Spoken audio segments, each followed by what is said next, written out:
మన పేరు శ్రీనివాసరావు గారు మన ఆరోగ్యాన్ని ప్రారంభించడం జరుగుతుంది. అది అయిన తర్వాత మన కలెక్టర్ అనేది ఈ అవగాహన వ్యక్తమైనది స్టార్ట్ అవుతుంది.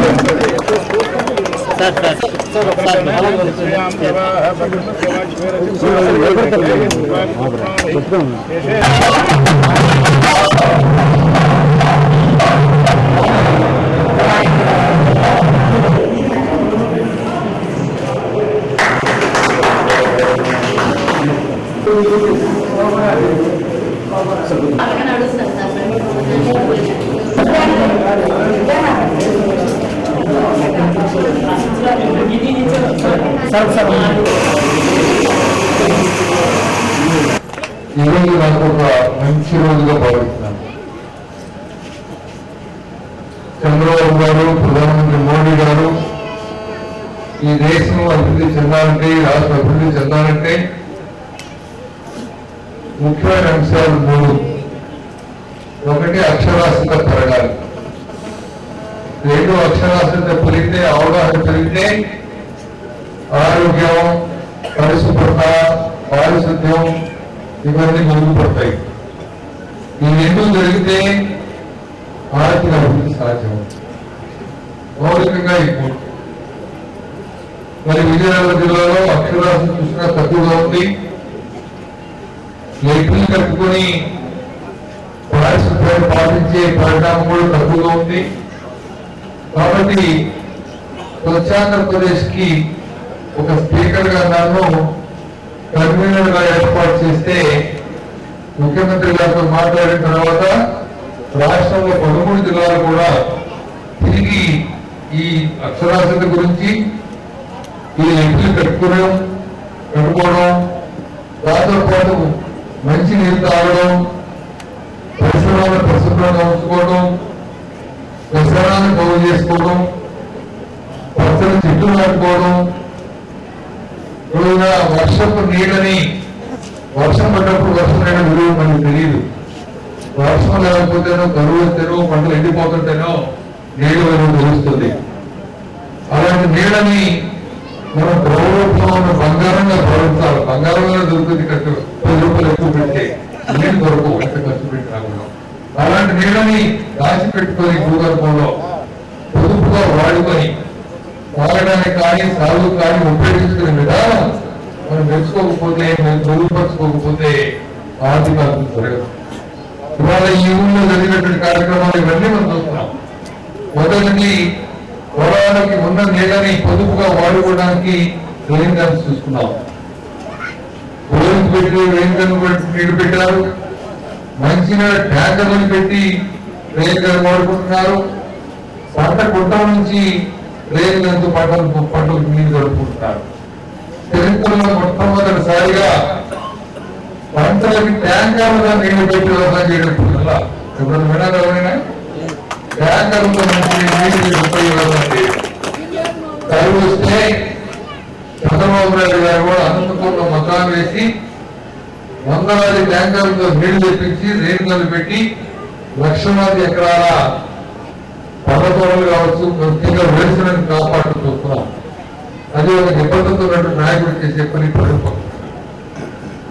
అలాంటిది మనం ఇక్కడ కూడా ఈ జిల్లాలో రెయిన్ గన్లతోటి మనం కరువు వచ్చినప్పుడు, వర్షాలు బాగా వచ్చినప్పుడు రైతులు కాపాడుకోవడానికి మనం ప్రయత్నం చేయడం చాలా సంతోషం. ఇది శాశ్వతమైన అవగాహన కావాలి రైతులు. ఎందుకంటే వ్యవసాయం అంటే మా తాత చేసిన వ్యవసాయం, మా నాయన చేసిన వ్యవసాయం, నేను కూడా అదే కాదు చేస్తామంటే ఆ రోజులు పోయినాయి. ఈరోజు శాస్త్రబద్ధమైనటువంటి మార్పులు రావాలి వ్యవసాయంలో. ఇంకా చెప్తున్నాడు సోదరుడు, భూసార పరీక్షలతో మొదలవుతుంది వ్యవసాయం.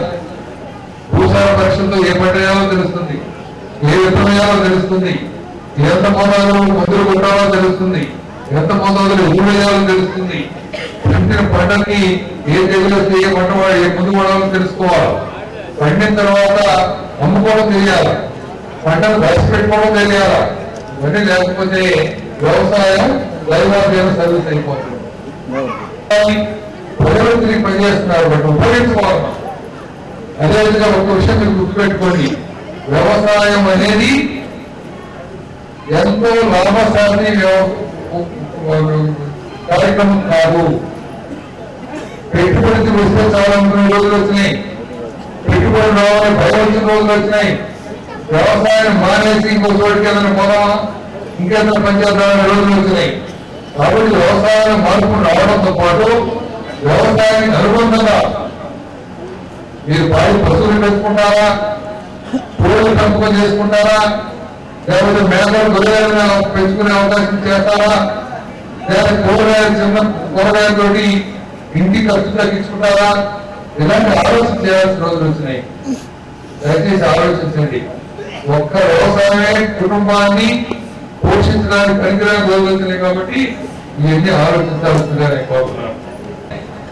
డబ్బు చేయడానికి యంత్రాలు వచ్చినాయి, విత్తనాలు శుద్ధి చేయడానికి యంత్రాలు వచ్చినాయి, 4-3-5 యంత్రాలు వచ్చినాయి, కలుపు తీయడానికి యంత్రాలు వచ్చినాయి, పంట కోయడానికి యంత్రాలు వచ్చినాయి, నూర్పిడి చేయడానికి యంత్రాలు వచ్చినాయి. వీటన్నిటి ఉపయోగించుకుంటే కూలి ఖర్చులు తగ్గుతాయి, పంట త్వరగా చేసి రావడానికి అవకాశం ఉంటుంది. అదేవిధంగా ఏదైనా కొన్ని పంటలు ఎండల్లో ఆరబెట్టడం రిస్క్ తో కూడిన పని కాబట్టి పంటల్ని ఆరబెట్టడానికి కూడా యంత్రాలు వచ్చినాయి. మొక్కజొన్న వేసిన వాళ్ళకి పంట నుంచి గింజలు విడిచేయడానికి కూడా యంత్రాలు వచ్చినాయి. కాబట్టి ఈ యాంత్రిక యుగంలో వ్యవసాయంలో కూడా యంత్రాలు ఉపయోగించే విసులుబాటు తీసుకొని దానికి ప్రభుత్వం, ముఖ్యమంత్రి అత్యంత ప్రాధాన్యత ఇచ్చి సబ్సిడీతో రైతుల్ని చైతన్యం చేయడం కాకుండా రైతులకి వ్యవసాయ లాభసాటిగా మార్చడానికి చేసే ప్రయత్నాన్ని మేమందరూ ఉపయోగించుకోవాలని నీళ్లు, చెరువుల్లో నీళ్లు మీకు తెచ్చుకుని తాగడం తప్పితే అవి శుభ్రంగా ఉన్నాయా లేవా, అందుకే క్రిములు ఉన్నాయా, కరపడం గట్టుందా, ఇవన్నీ చూసుకో. ఏమి దిక్కునే తప్పులు తీసుకుంటాం, అంతవరకే ఆలోచించాం. వాటి వల్ల వచ్చినటువంటి వ్యాధులు మన యొక్క ఆర్థిక వ్యవస్థను కొమ్మరిస్తున్నాయి. వాంతులు వచ్చినా, గుడొచ్చినా, కడుపులు నొప్పి వచ్చినా, కష్టాలు వచ్చినాయి, ఇవన్నీ కారణంగా వస్తున్నాయి. అలాంటిది ఒక అవగాహనతో నీళ్ళల్లో కనపడని కాలుష్యం ఉంది, నీళ్ళలో కనపడని క్రిములు ఉన్నాయి. మన ఆర్థిక వ్యవస్థ మన ఆరోగ్యాన్ని కొమ్మరిస్తున్నాయి. కాబట్టి ఒక రక్షిత మంచినీటి సరఫరా పథకాలను ఒక ఆరో ప్లాంట్ పెట్టుకుంటే బ్రహ్మాండంగా అది మన యొక్క ఆరోగ్యాన్ని నీటి పరంగా కాపాడుతుందని మీ అందరూ గ్రహించాల్సిన అవసరం పెట్టుకుంటారు.